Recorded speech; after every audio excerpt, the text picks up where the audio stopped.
নমস্কার বন্ধুরা, আমার এভরিডে স্পেশাল ইউটিউব চ্যানেল আর ফেসবুক পেজে আপনাদেরকে স্বাগত জানাই।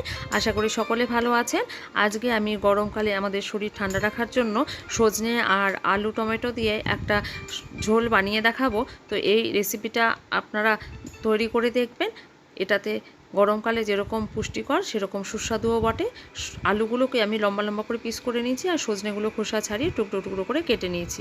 তো কড়াইয়ে প্রথমে আমি তেল গরম করে বড়িগুলোকে ভেজে নেব। বড়িগুলো যখন লাল লাল করে ভাজা হয়ে যাবে তখন আমি তুলে নিচ্ছি।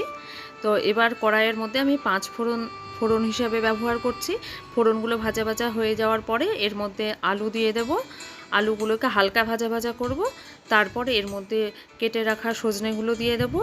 এখানে আমি আলু বা সজনে কোনোটাকে খুব বেশি ভাজবো না, যেহেতু এটা আমরা পুষ্টিকর উপায়ে রান্না করব, যাতে সবজির পুষ্টিগুণটা এর মধ্যে থাকে।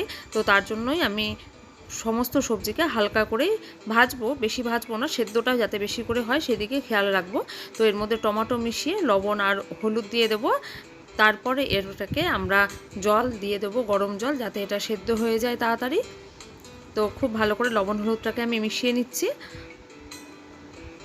এর মধ্যে আমি গরম জল ব্যবহার করলাম। প্রথমে অল্প একটু জল দেবো যাতে এটা ছিটে না আসে বাইরে। এবার আরেকটু বেশি পরিমাণে জল দিয়ে দিচ্ছি। এটাকে সেদ্ধ হওয়ার জন্য আমাদের অপেক্ষা করতে হবে।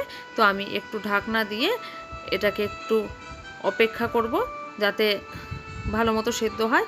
আর বড়িগুলোকে আমি হাতে করে একটু ভেঙে নিয়ে তারপরে দিয়ে দিচ্ছি। খুব ভালো করে মিশিয়ে নেওয়া হয়ে গেছে। এবার ঢাকনা দিয়ে এটাকে সেদ্ধ করে নেব।